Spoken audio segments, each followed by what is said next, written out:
For caregivers, what does it mean to have a neurologist view their loved one's condition through this particular lens? So how does it change the focus from immediate symptoms to long-term well-being?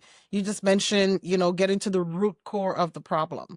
Think that that is the role that a neurologist should play. They have to, I'm going to make it personal. I have to understand the family dynamic. And because that's so important in caregiving as well, because when I take on the Yeah. responsibility of the patient, I'm taking on the responsibility of the caretaker as well. Because if the caretaker's not well, they can't give if they have nothing to give, if their own life circumstance is overwhelming by one situation or another. But I need to be aware of those things. It's far beyond a prescription, and it's far beyond a list of resources. I could tell you who to call, but if you've got 7 other phone calls to make, Yeah. Yeah. we're at square one every time I see you.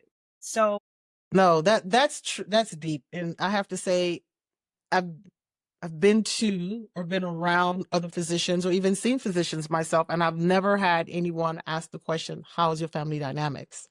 Never has anyone ever asked that. So for you to even start there to understand truly where this person's issue is coming from, I commend you, because a lot of physicians don't even start there. I don't know if they think to start there, but they don't start there. So you're different. I have to say that. So thank you for being you. Thank you for being you. if Um, I may add, sure. I think that's one of those things that comes from walking the path that I walked Mm, at home. And recognizing what my own emotional needs are, I can recognize exactly, not, I won't say exactly, but I can understand better what a person mhm. is feeling and thinking as they're Yeah. going through it. And I can kind of speak to that part. I Yeah. do think there has to be trust, and it's not for every doctor, because sometimes we enter that environment without the trust. And Yeah. so Yeah. family members and caregivers for patients, they can confide information if they trust you, but you'll never really know what's going on if you have not created that kind of relationship. That is so true.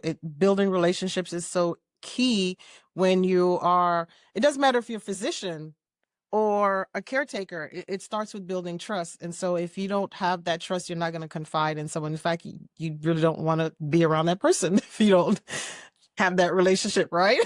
Very So, for someone newly diagnosed, what is the first practical step their family should take? good question. Stop. That's exactly what they should do, because your head is spinning, because now you have the label for everything you suspected was going on anyway. But stop and assess. I think it's important to begin to think about what the specific needs of your household are as it relates to the person who is affected. Hmm. Stop to assess who is on your team. That's Hmm. very important, because it's Hmm. hard to walk this journey alone. Yes. I would warn that it just because the patient was a good mom does not mean that every child is going to be gung ho about this process. There are people who, you have the dynamics of, do we even live in the same city? Do we even live in the same country? Do we, I can recall a family in particular where son wants to be helpful, but he's struggling with alcoholism. So one family member wants the help from the other, from her brother, but we have to kind of let him help in other ways, be supportive, Hmm. because he's dealing with his own challenges. So figuring out who is actually on your team, and also in what way. Because even if somebody is not able to help, is not able to help every day, I should say, that wants Yeah. to, there's still ways that people can help. So figuring out who is willing, and then also figuring out, kind of matching what the needs are to what Hmm. people are willing to do. Sometimes that involves coordinating, and guess what? If you're asking the question, it's probably you that's being the coordinator. But I think one difficulty is expectation when it's not met.